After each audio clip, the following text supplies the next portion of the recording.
아직 멀었네. 지금부터 해도 붙겠네. 지금부터 해도. 하루에 한 문제씩만 더 맞히더라도요. 우수한 성적을 붙을 수가 있습니다. 예. 감사합니다. 이렇게 온정의 손길이 답지했네. 온정의 손길이. 예. 이건 먹은 만큼 값을 해야 될 텐데. 예. 그래서 이번 시간 끝나고 난 다음에 혹시나 그 이제 부적이 필요하신 분은 사무실 앞에 줄을 서시면요. 제가 길을 넣어서 드리도록 하겠습니다. 꼭 필요하신 분들만. 이게 부적은요. 우리나라 이제 부적 전문가가 양심 선언을 했어요. 부적은 1% 정도의 운을 증가시킨다.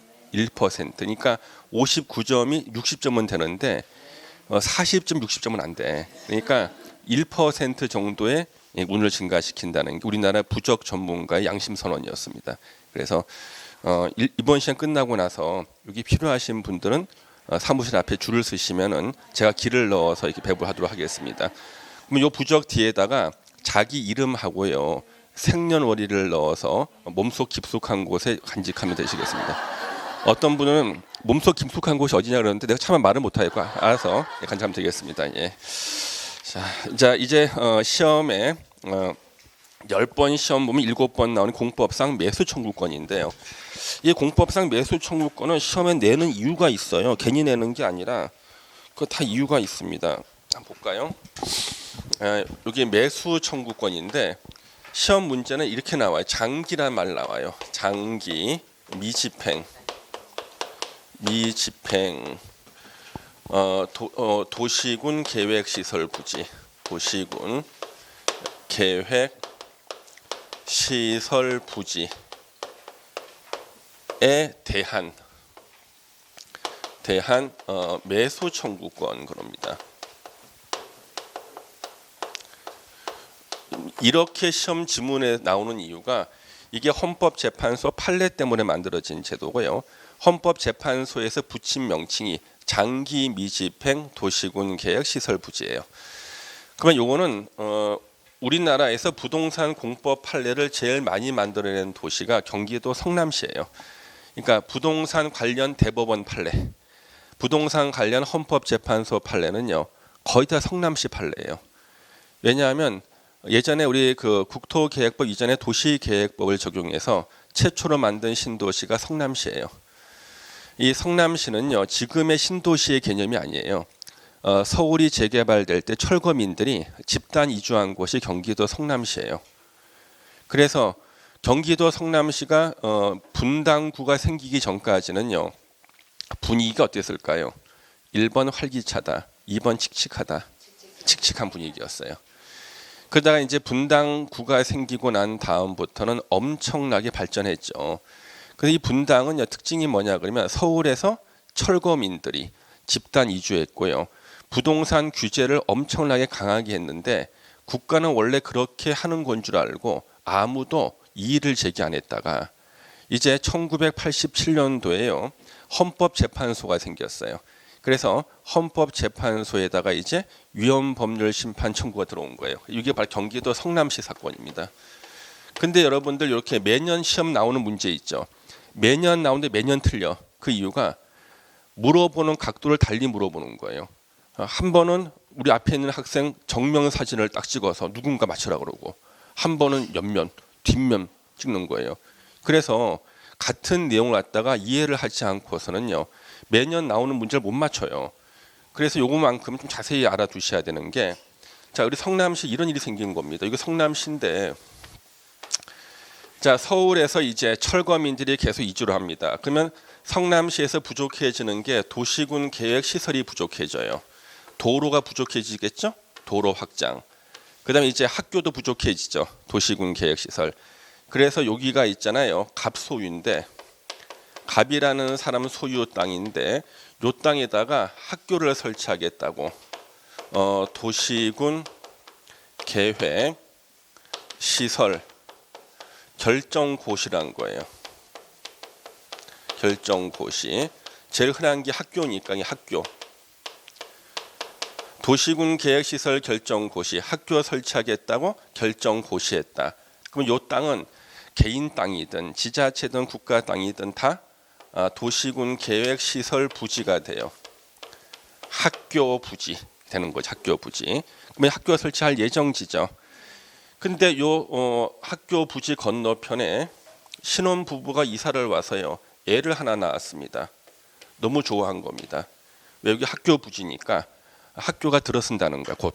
그러면 길 건너편에 초등학교 보내면 되니까. 근데 얘가 커가지고요. 군대 갔다 올 때까지 학교 안 들어선 거예요. 실제로 있었던 일이에요. 휴가 나왔는데 엄마 학교 들어섰어? 아직도 안 들어섰다. 이거예요. 이게 성남시에 있었던 일이에요. 예, 그래가지고 자 그러면 도시군 계획 시설 부지가 되면 학교 부지죠. 그러면 학교 부지는 학교 외에 다른 건축물은요 건축 금지야. 바로 학교 부지가 되는 순간 행위 제한이 적용이 돼요. 이때 행위 제한은 학교 외에 다른 건물 신축 금지. 왜 학교 지을 예정지니까. 그 다음에 여기 갑이 지어놓은 자기 집이 있을 수가 있죠. 근데 태풍이 불어서 이 지붕이 날아갔어요. 그래도 개축이나 재축이 안 돼. 왜? 학교가 들어서게 되면 철거 예정이잖아. 저 건물은. 철거할 건물은 개축이나 재축을 할 수가 없고 저희다 공작물 설치도 안 돼. 자, 이게 바로 행위 제한이에요. 학교 부지는요. 자, 그러면은 보세요. 자, 이 갑 입장에서는 자기 땅이 학교 부지로 지정되고 나서 한 6개월쯤 있다가 학교가 설치가 되면요. 그러면 이 땅을 파는 거야 이제. 협의 양도하거나 수용돼서 수용 보상금을 받고 떠나면 아주 깔끔하죠. 6개월 정도 이런 규제 받는 거 참을만 하잖아요. 그런데 학교 설치한다고 결정 고시해놓고 나서 10년 이상 학교 설치가 안 되면은요. 이런 행위자는 몇 년? 10년 이상 받은 거고 땅값은 언제 받냐 그러면 학교가 직접 설치가 될 때 받는 거야. 자, 그러면 10년간 행위 제한만 받고 땅값은 못 받았죠. 그러면 이 값은 손실받죠. 그러면은 헌법에서는요. 손실을 보상해 주라고 손실 보상 규정이 있어요. 헌법에. 근데 당시 도시계획법입니다. 이게. 당시 도시계획법에는요. 손실 보상 규정이 없어요. 이때. 분명히 손실을 받는데. 그래서 요 갑이 이 갑이가 아줌마예요. 갑이 재판을 청구하잖아요. 그러면 법원에서 미안하다. 네가 억울한 건 줄 알겠는데 법에 너한테 손실 보상해 주라는 규정이 없다. 재판이 지는 거예요. 그래서 헌법재판소가 생긴 겁니다. 헌재라 그러죠. 헌재가 생겼는데 헌재에다가 위헌 법률 심판을 청구한 겁니다. 위헌 법률 심판을 청구한 거예요. 이분이요. 헌법에 위반되는 법률을 무효로 시키는 게 위헌 법률 심판인 거예요. 그 청구를 했는데 이분이 이겼어요. 이 갑이라는 아주머니가 네 말이 맞다 그런 거. 네 말이 맞다. 그런데 당장 위헌 판결을 못 하겠다는 거예요. 위헌 판결하면요 시간을 재요. 헌법재판소에서 망치 딱 때릴 때 몇 시 몇 분을 딱 재서 그때부터 그 법률 조항을 무효시키는 거예요. 그러면 자 만약에 절도죄가 위헌 판결 받았다. 제가 칠판 쓰고 나서 돌아보니 이거 없어져 있다고. 그렇잖아요. 혼란이 생기거든. 그래서 위헌 판결 대신에 하는 게 헌법 불합치 판결이에요. 헌법 불합치 판결은 뭐냐 그러면은 위헌 판결 대신에 바로 위헌 판결하면 법이 없어지니까 혼란이 생기잖아요. 법을 몇 년도 몇 월 며칠까지 개정하라는 판결이야. 예, 위헌이니까 개정해라. 그리고 이게 손실 보상 규정이 없으니까 위헌이라 그랬거든요. 그러면 법을 갖다가 이제 개정하기 위해서 도움을 주기 위해 헌법재판소가 예를 들어줘요. 자, 손실 보상이 없으니까 손실 보상 규정을 만들어라. 손실 보상 방법은 현금으로 보상해 주는 것도 있고 늦었지만 지금이라도 저것을 매수해 주는 방법도 있다. 지금이라도 매수해 주는 방법도 있고 내 땅을 수용해 가라. 수용 신청권을 주는 방법도 있고 등등등등이 하나의 보상 방법이 되겠다. 자, 현금으로 보상해 주려 봤더니요. 이 땅을 갑이 10년간 못 썼죠. 저 땅을 임대했으면 10년간 임대 수익 나왔겠지. 복리로 계산하니까 엄청난 금액인데 전국 이런 땅이 엄청나게 많아요. 수십조 원이 나가. 그래서 국가 이거 안 되겠대. 현금 보상 안 되겠대. 그러면은 수용 신청권을 달라. 차라리 내 땅 수용해 가라. 수용 보상비도 공시지가 한 150%. 그거 돈 엄청 들어가거든요. 이거 안 되겠대. 돈 든다고. 요걸 인정한 거예요. 매수 청구권. 매수 청구권 인정해 주자. 이거는 뭐냐면 갑이 내 땅 사가라 성남시에다가 청구를 하면 성남시가 돈이 있으면 사주고 없으면 안 사주는 게 매수 청구권이야. 너무 좋죠. 성남시 입장에서는. 그래서 요걸 갖다가 보상 방법으로 정했어요. 매수 청구권. 이때 유명한 방법. 손실 보상은 현금 보상에 한하지 않는다. 그러니까 보상의 방법이 현금 보상이 아니라도 손실 보상이 된다는 거예요. 예. 그래서 혹시나 이제 부인이 나는 시집 와서 고생했으니까 내 인생 물어달라 그랬을 때는요. 현금 보상하지 말고 옷을 사준다든가 밥을 사준다든가. 왜? 보상의 방법은 다양하니까. 그래서 이때 매수 청구권을 손실 보상의 방법을 신설한 거예요. 그러면 보세요. 이때 헌법재판소 판례 때문에 나온 게 바로요. 매수 청구권이거든요. 그래서 이게 계속 시험에 내는 거거든요. 그러면 이제 이렇게 만들어진 게 내 땅 사가라 매수 청구입니다. 이렇게 매수 청구래요. 그래서 도시군 계획 시설 결정 고시 후 10년 내에 사업이 시행되지 아니한 토지로서 지목이 대인 토지, 지목이 대인 토지 소유자는 매수 의무자는 6명이죠. 예? 특별시장부터 군수까지 6명 시장 군수죠. 매수 의무자는 대인 토지 소유자는 매수 의무자에게 차라리 내 땅 사가라 매수 청구할 수 있다는 거예요. 매수 청구할 수 있다. 여기서 이제 시험에서 계속 나오는 게 몇 가지 질문이 나오는 거죠. 일단 교수님께서 먼저 물어보는 게 뭐냐 그러면 요 대를 물어봐요. 지목이 대인 토지 소유자만 매수 청구할 수 있다. 그러면 이것이 왜 그러냐 그러면요. 보세요. 예를 들어서 요 땅이 지목이 답인 토지고요.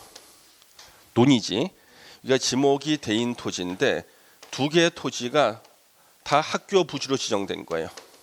학교 부지로 이렇게 지정이 된 거예요. 그래서 지자체에서 지목이 답인 토지 소유자한테 이제 당신 땅은 학교 부지로 됐습니다. 학교 외에 다른 건물에 건축 금지입니다. 그런 거예요. 이 사람 막 웃어요. 땅 주인이. 너 왜 웃냐? 충격 안 받았냐? 내 땅은 원래 금지돼 있어요. 논이거든요.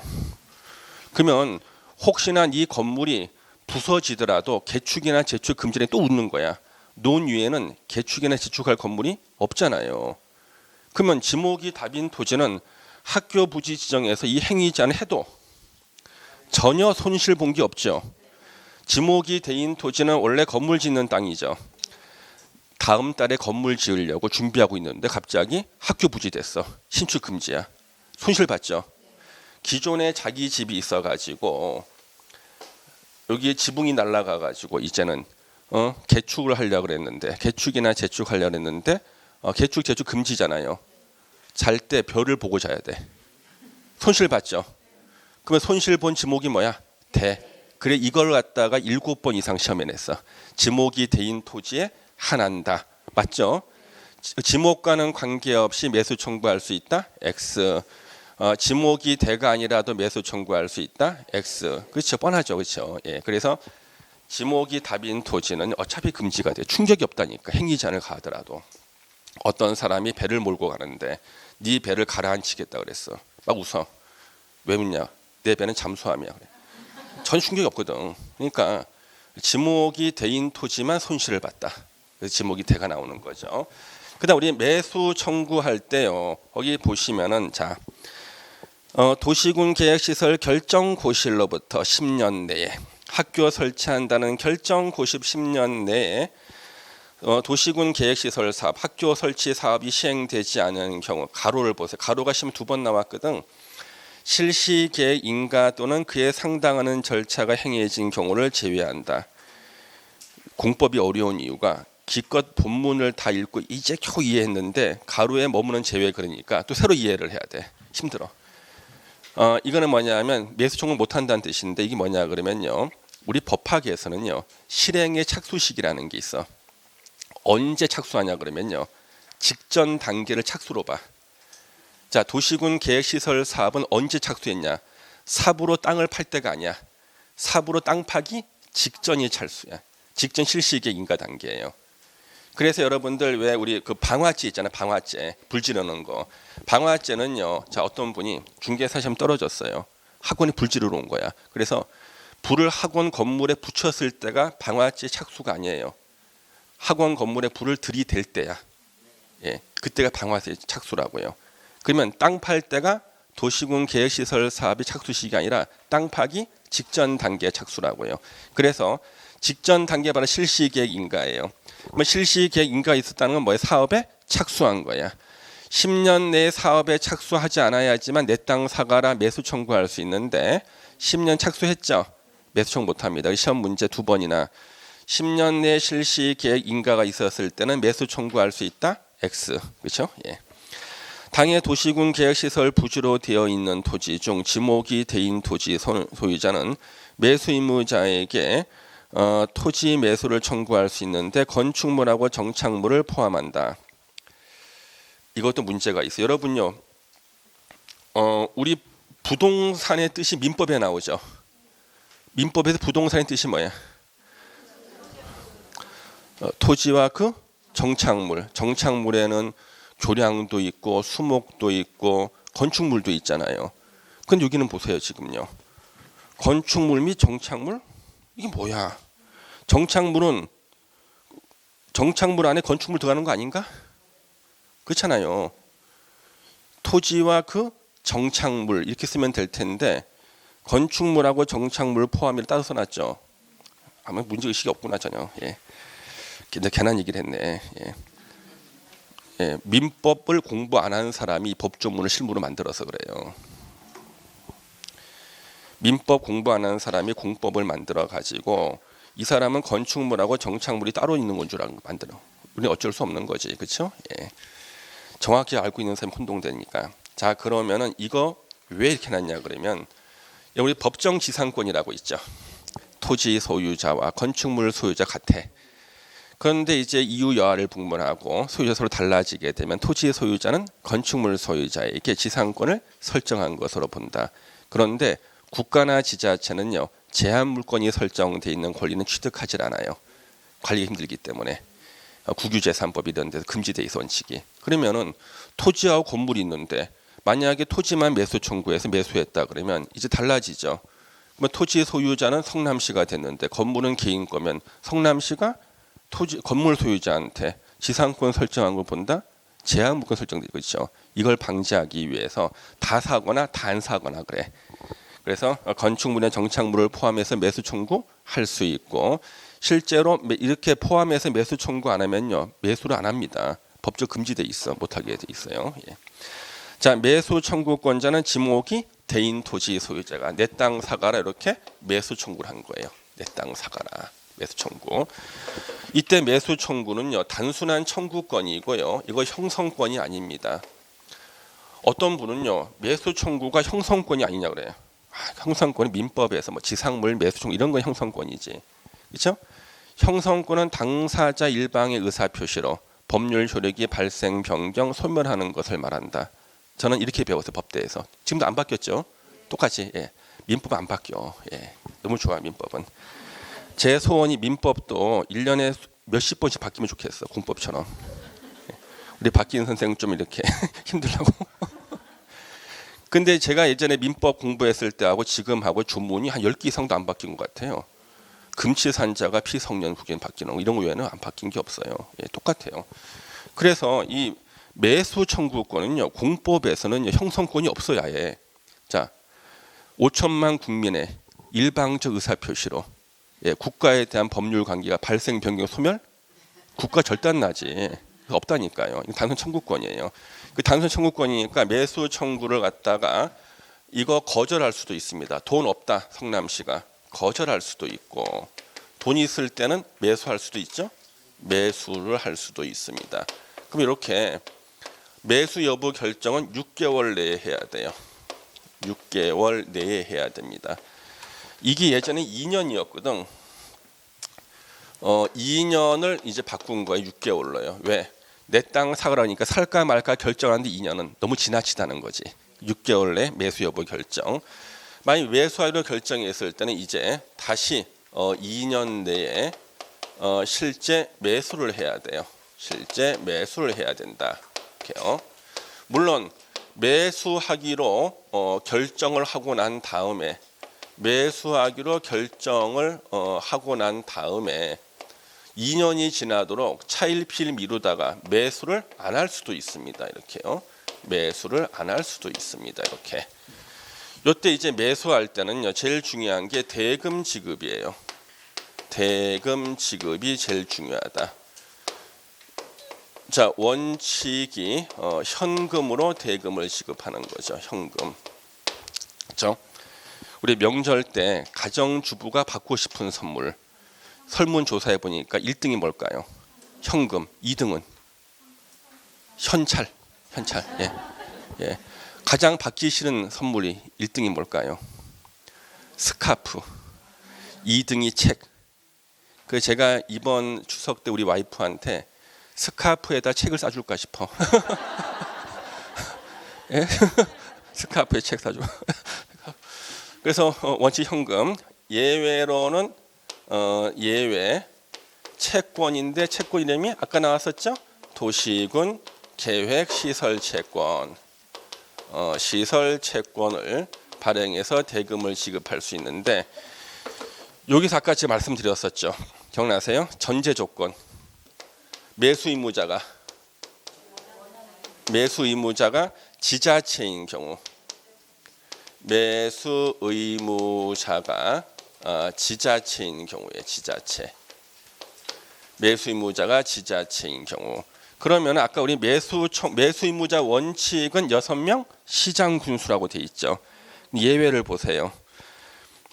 도시군 계획시설 사업 시행자를 지정할 수가 있거든요. 그때는 그 지정한 시행자가 매수 의무자가 돼. 그 만약에 이때 시행자로 지정된 자가 LH공사일 때는요. LH공사가 매수 의무자가 돼. 왜 네가 사업 안 해서 네 책임이라는 거죠. 그러면 LH공사가 매수 의무자가 되면요. 매수 의무자 지자체가 아니지. 이때는 매수 대금은 현금으로만 지급해야지 채권으로 대금을 지급할 수가 없어요. 이게 함정인 거지. 예. 그 다음에 설치 관리 의무자가 있을 때는 설치 관리 의무자가 매수 의무자인데 두 사람이 서로 다를 때는 누구 책임인가? 설치 하나는 설치 의무자 책임이다. 예를 들어서 설치 의무자는요. 성남시고 관리 의무자는 시설관리공단이었다. 그러면 성남시가 책임지는 거예요. 자, 매수 기간은 6개월 내. 그 다음에 매수 결정했을 때는 2년 내 실제 매수해야 되는데, 자, 매수를 하지 않은 경우 그 앞에 그림이 그려져 있네요. 이 뭐야 이거? 무슨 그림입니까? 화살. 이거 못 외우면 화살 맞고 죽는다는 뜻입니다. 예. 매수하지 않는 경우는 개발행위 허가를 받아서인데 여기서 이제 하나 개념을 정리하고 가겠습니다. 이쪽에다가 미리 설명을 드려야 되는 게 이 개발행위 허가.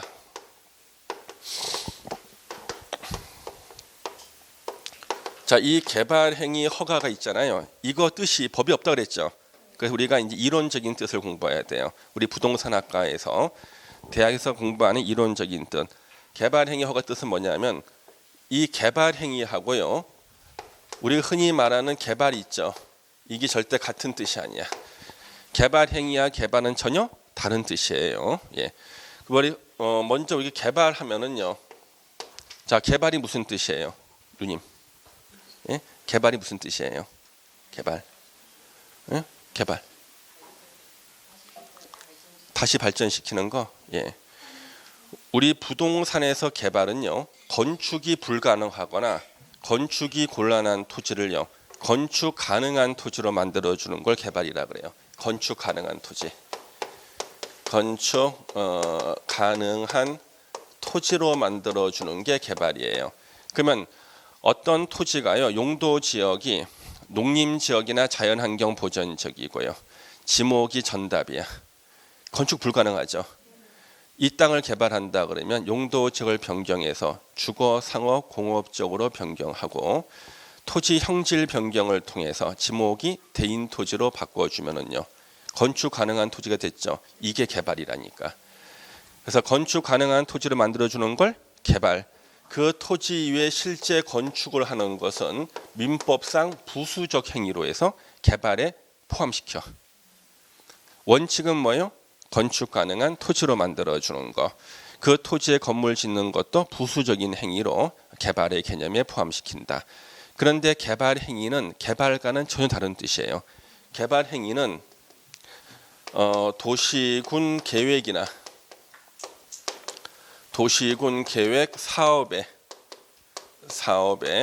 저촉될 우려가 있는 행위, 이걸 개발 행위라 그러는 거예요. 자, 개발 행위의 뜻, 도시군 계획이나 도시군 계획 사업에 저촉될 우려가 있는 행위를 개발 행위라 그러고요. 요 행위에 대하여 저촉되지 않는다는 허가를 받게 하는 제도, 허가를 받게 하는 제도를 말해요. 이게 개발행위 허가제, 개발행위 허가제. 자, 그러면은 우리 그 뒤에 개발행위 허가가 나오는데 그걸 잠시 먼저 한번 펴볼게요, 여러분요. 이걸 먼저 설명하고 나가는 게 좋을 것 같아가지고요. 예. 개발행위 허가가 몇 페이지 나오냐 그러면은 잠시만 17페이지 이제 17페이지 보시면은 개발행위 허가제 나오죠? 예. 거기 보시면 우리 4번에 허가 대상 행위가 나오잖아요. 이미 여러분들 무조건 다 외워서 뜻은 모르고 예. 건축물의 건축, 공작물의 설치, 토지 영질 변경, 토석 채취, 토지 분할, 물건 적치가 나왔죠. 물건 적치. 우리가 개발행위 허가 신청서에는 물건 적치라고 돼 있어요. 예. 자, 그러면은 여기서 이제 우리 부동산학과 학생들이 공인중개사 합격하고 우리 부동산학과 입학을 해요. 이제 재학생은 700명이야. 부동산학과가. 제가 물어봐요. 저 물건 적치가 왜 개발행위인가? 그랬더니 대답을 못 하는 거야. 시험은 붙고 입학을 했는데 예. 입학하고 난 다음에 중개사 공부하시는 분들도 있습니다만은 뭐 이상하잖아. 예? 이분은 자 개발과 개발행위가 같은 건 줄 알아요. 자기는 개발행위가 건물 짓는 건 줄 알았는데 가만히 보니까 5번에 물건 적치가 개발행위잖아. 야, 물건을 오래 쌓아놓으면 굳어서 건물 되나? 그것도 아닌 것 같거든. 그렇잖아요? 더 충격인 거 토지 분할. 칼로 자르는 게 아니라 한 필지 토지를 서류상 두 필지로 나누는 게 토지 분할이잖아요. 이게 왜 건물 짓는 거나 마찬가지지? 이해가 안 되는 거거든. 그래서 이제 대학에 들어와서 처음 공부한 거예요. 대학 들어와 저한테 처음 배웠어요. 학생들한테. 제가 설명을 드리는 게 자 보세요. 여기가 이제 도로 예정지예요. 도로 예정지. 우리 도로 설치는 무슨 사업으로 해? 도시군 계획 시설 사업. 도시군 계획 시설 사업은 어디의 일종이야? 도시군 계획 사업의 일종이죠. 그러면 도로 설치할 예정지는 장차 도시군 계획 사업이 시행될 예정지인데 여기다 부서진 컨테이너 박스라든가 고물상 아저씨가 고물을 1개월 이상 야적을 하면요. 도로 설치하는 도시군 계획 시설 사업에 저촉될 우려가 있죠. 우려가 있잖아.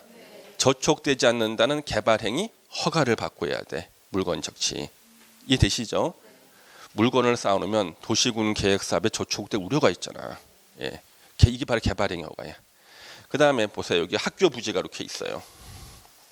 이게 학교 부지예요.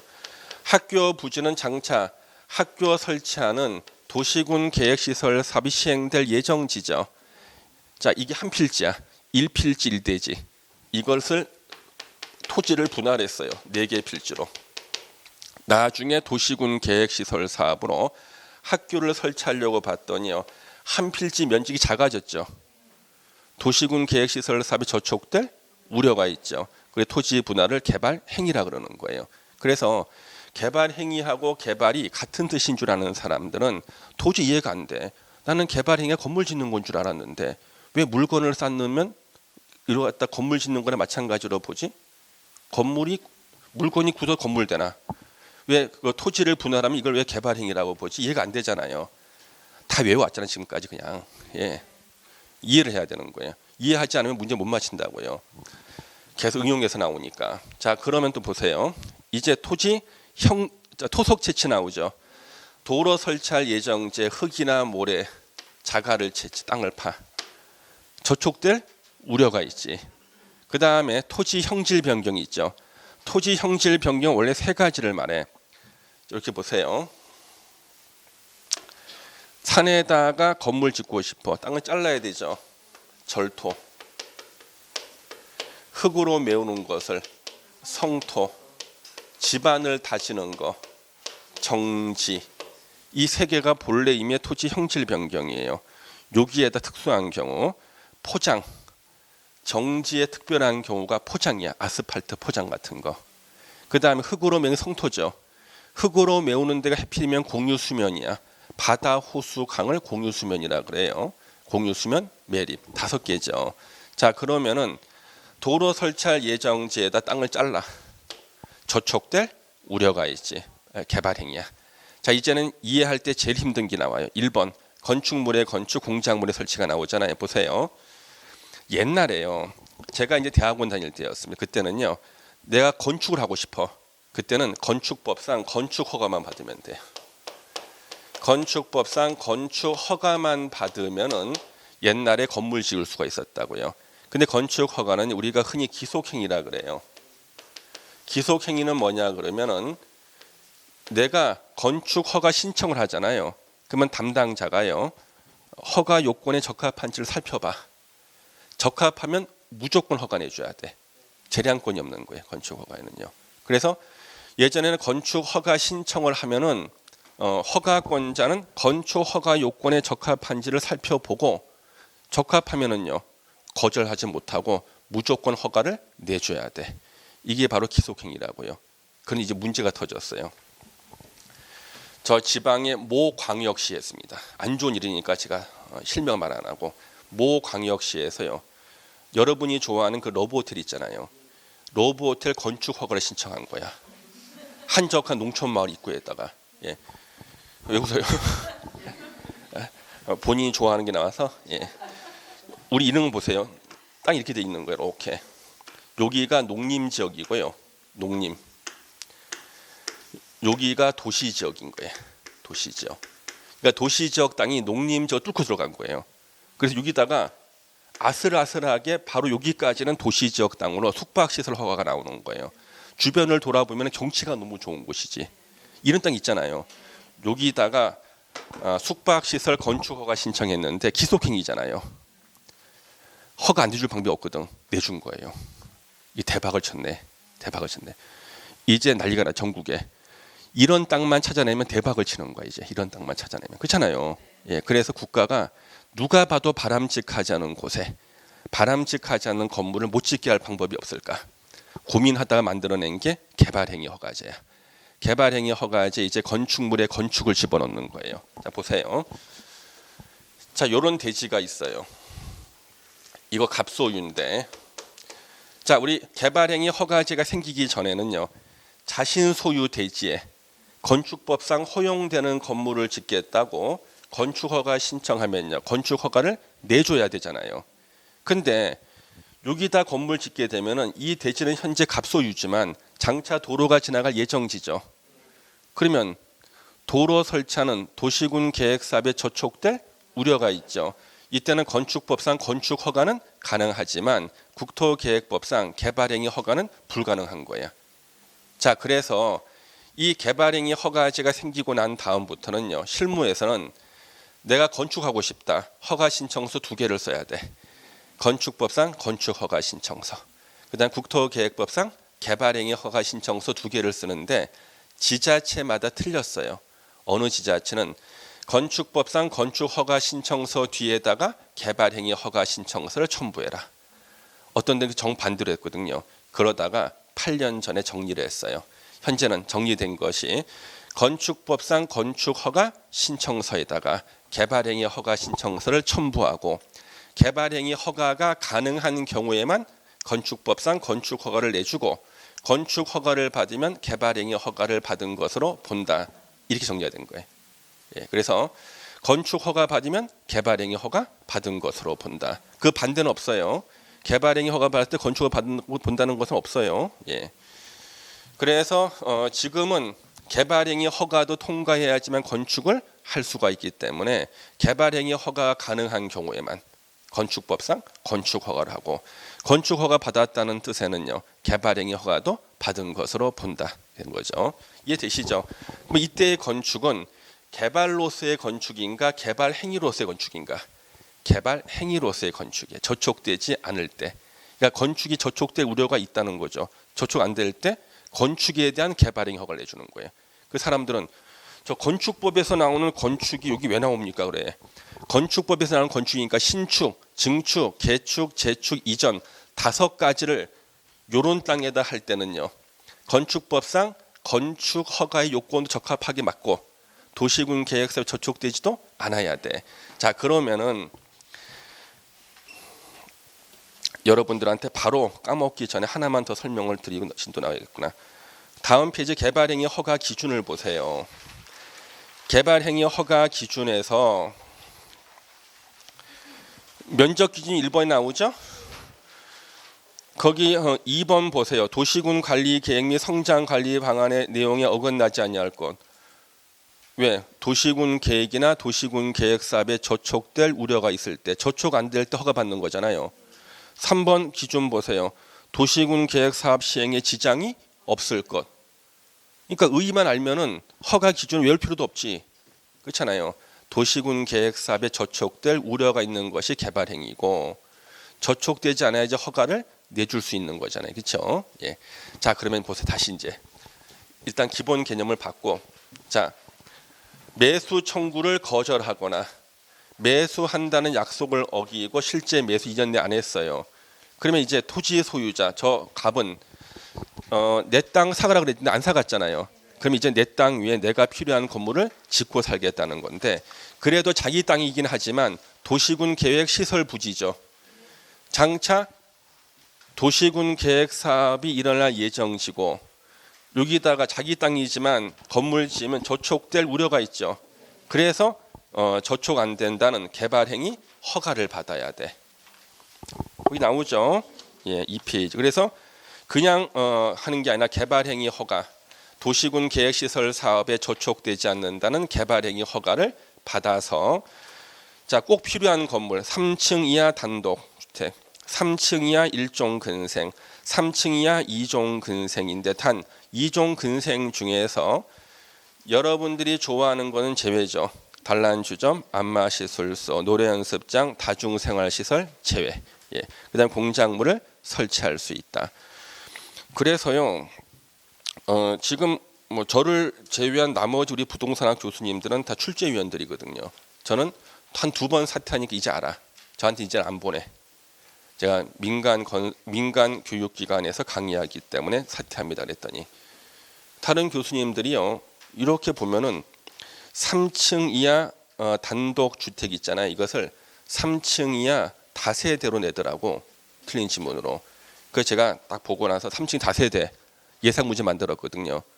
그러니까 3층 이하 다세대인데 뭐 4층 이하 다세대 나오구나. 그럼 틀렸죠, 그렇죠? 예. 선생님이 내신 게 적중하지 않았대. 적중한 걸 봐야 돼, 그런 거는. 그렇죠? 예. 그다음에 여기 매수 대금 아까 다 설명드린 또 나왔죠?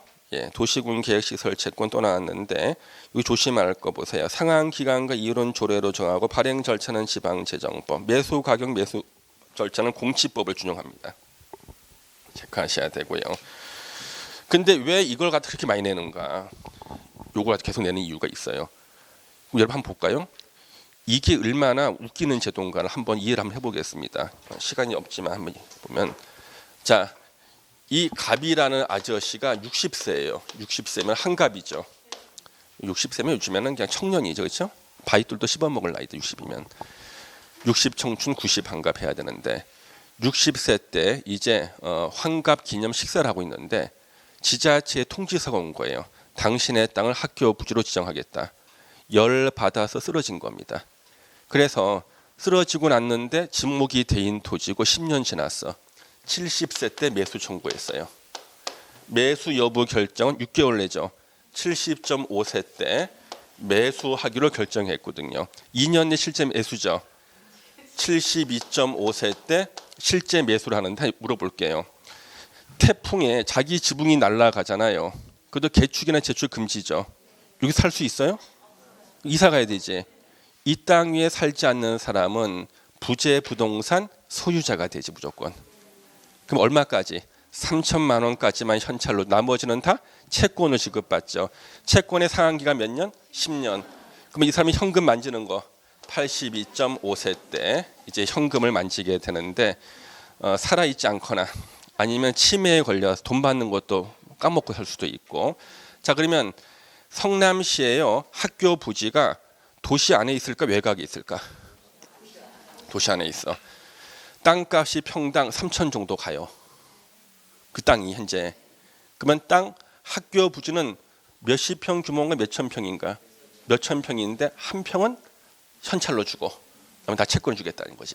예, 그렇죠. 예, 실제 별 도움이 안 되고. 그러면 매수 청구를 거절했을 때는요, 3층 이하 단독 주택 지을 수 있죠. 이거 자, 개발행위 허가를 얻어서라 그랬지. 개발행위 허가권자가 바로 매수 청구를 거절한 그 6명이야. 예. 그러니까 실제는 도움 안 된다니까. 실제로는. 예. 그래서 계속 시험에 나오는 거예요. 예.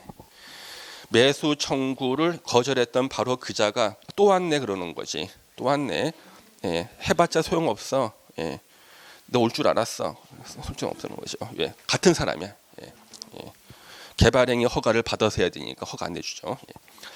자, 해제 권고 제도는 뭐냐 그러면요. 이거 예전에 한미 FTA 체결하고 난 다음에 생긴 제도고 바로 시험에 나왔던 거. 요즘 잘 안 나오죠.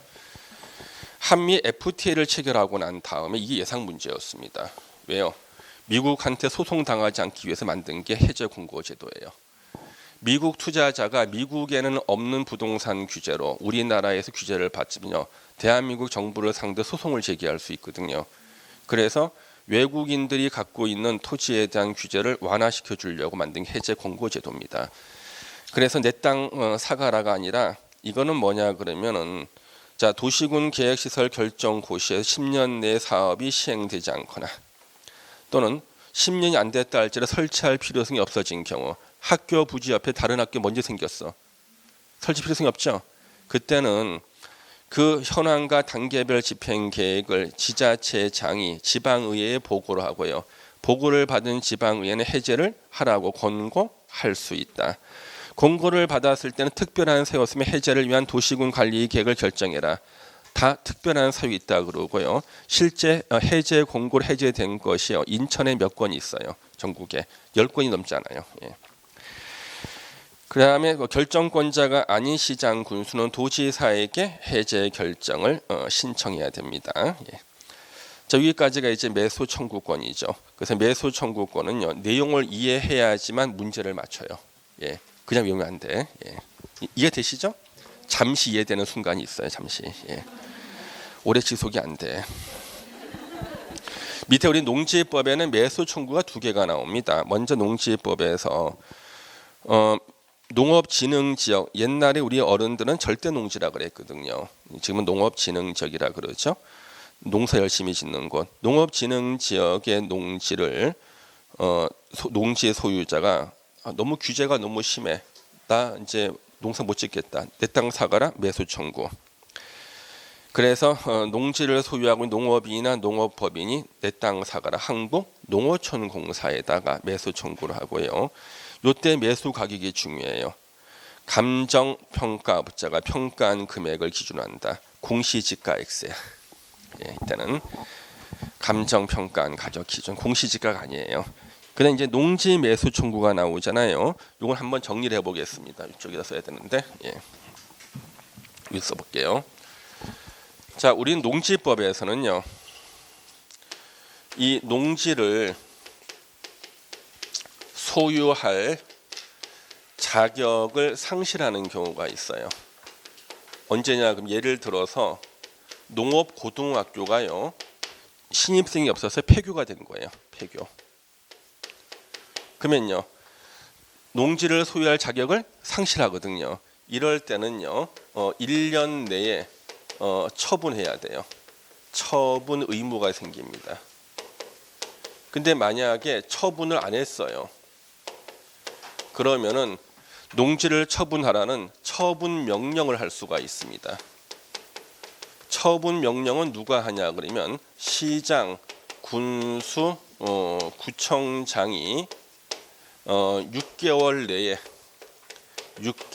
내에 처분하라는 처분 명령을 할 수가 있다고요. 그러면 처분 명령을 받은 사람은요, 이제 취할 수 있는 방법이 셋 중에 하나야. 첫 번째, 순순히 처분한다. 이거 아무 문제 없어요. 처분하면은요. 그러면 원래 자기가 버틸 수 있는 최장 기간 1년 6개월이야 원래. 그 다음에 처분을 안 했다. 이때는요, 처분할 때까지 이행 강제금 부과입니다. 이행 강제금을 부과할 수가 있는데 1년에 1회 부과하고 농지 가격 20% 부과해요. 20% 이하 딱 20% 부과. 5년만 부과 받으면 농지 줘야 돼. 그렇죠? 예. 그다음에 이제 문제는 이거예요. 처분 명령을 받고 처분하려고 부동산에 내놨어요. 안 팔리는 거야. 그런데 이행 강제금 부과는 억울하죠. 팔 수 있는 길을 마련해 줘야 돼요. 그래서 매수 청구가 나오는 거예요. 내 농지 사가라. 매수 청구가 나오는데 이때 매수 청구가 왜 중요하냐 그러면 우리나라 모든 공법에서는요, 기본 원리가 매수 청구는 원인 행위자한테 하는 거야. 여러분 토지거래 허가제에서요, 토지거래 허가서에도 매수 청구 나오잖아요. 안 나오나? 나오죠. 원인 행위자한테 하죠. 예? 안 그래? 다 매수 청구를 하게끔 만든 원인 행위자한테 내 땅을 사가라 그래야 되는 거예요. 매수 청구는요. 그렇잖아요. 다 원인 행위자잖아요. 여기서는 자, 매수 청구를 할 때 원인 행위, 처분 명령 내리는 사람이 시군 구청장인데 시군 구청장한테 매수 청구하는 게 아니라 한국농어촌공사예요. 농지가 특수한 토지잖아요. 시군 구청장한테 매수 청구해서 시군 구청장이 사면은 어떻게 할까? 지가 농사 지을 거야? 그래서 이때는 예외를 인정해가지고 한국농어촌공사예요. 그러면 이제 시험에 틀린 지문 나온다 그러면 누구로 나와야 돼요? 시군 구청장 틀리게 나와야겠죠. 이렇게 예상 문제를 만들었는데 글쎄 틀린 지문으로 LH공사가 나온 거예요. 왜 그럴까요? 왜 틀린 지문을 LH공사 뜬금없이 냈을까? 우리 부동산학과에는요, 농지법 전공 교수님 안 뽑아요. 농지법 출제하시는 교수님은요, 여러분랑 실력 똑같아요. 공부에 출제하는 거야. 지문만 바꿔놓은 거라고 그냥. 예. 한국농어촌공사가 있으니까 그냥 LH공사를 바꿔놓은 거야. 원래 내용을 이해하신 분이라면 뭘 바꿔야 돼? 시군구청장을 바꿔야 되는데 내 이해를 못하신 거예요. 그래서 농지법은 전공하시는 교수님이 없어요. 우리나라에. 그래서 지금 바꿔놓은 거다. 그래서 공부하신 교수님은 시군구청장으로 틀리게 낼 거예요. 예, 한국농어촌공사고. 그래서 처분 명령을 받고 나서 매수 청구할 수 있고요. 이때는 매수할 때는 공시지가를 기준으로 합니다. 근데 인근 지역의 실제 거래 가격이 공시지가보다 낮을 때는 실제 거래 가격 기준으로 매수할 수 있다. 그러면은 이 지문이 맞나 틀리나 맞춰보세요. 공시지가와 인근 거래 가격 중 항상 낮은 가격으로 매수할 수 있다. 맞아. 공시지가가 1억, 인근 거래 가격이 5천이면 5천. 공시지가 5천, 인근 거래 가격이 1억이면 5천. 항상 낮은 가격이지. 예. 괜찮아요. 국토교통부 직원들도 틀렸어. 여러분 국토부 직원들도 연수교육을 받아요. 그 연수교육 받는데 대부분 뭘 배울까요? 다 우리 부동산 공법을 배우고 연수교육 담당하는 교수님들이 우리 출제위원이세요. 예. 그럼 연수교육 끝나고 난 다음에 평가 시험을 보거든요. 그래야 안 졸잖아요. 예. 평가 시험 와서 인사고과에 반영하는데 평가 시험을 볼 때 20문제를 낼까 40문제를 낼까? 교육 담당자는 교수님 힘드시니까요. 사지선당 20문제만 주시면 됩니다. 그런데 굳이 40문제를 오지선당을 줘. 왜 그럴까?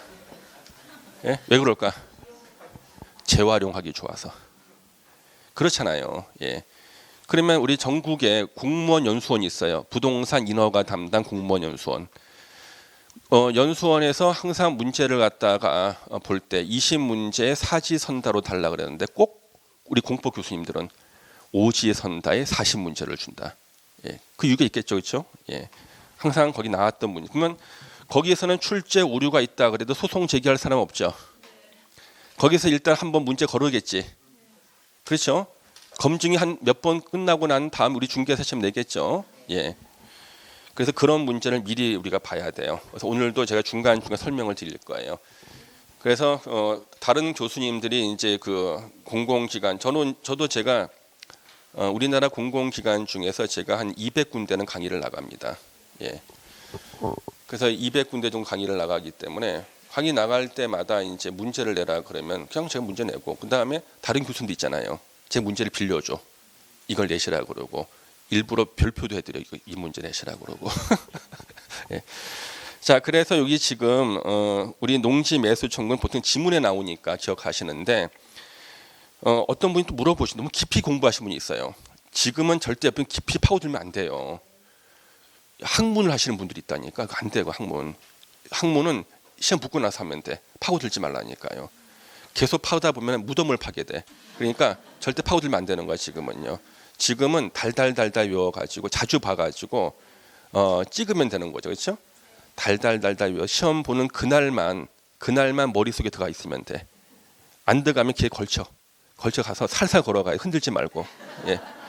머리 흔들지만 살살 걸어가서 까먹기 전에 찍고 나올 때 다 까먹는 거예요. 예, 실제로는요. 그날만 카트에 넘기면 돼. 그날만. 예. 자, 이렇게 보셨고, 자, 그러면 이제 시료부터는 잠시 이따 볼 건데요.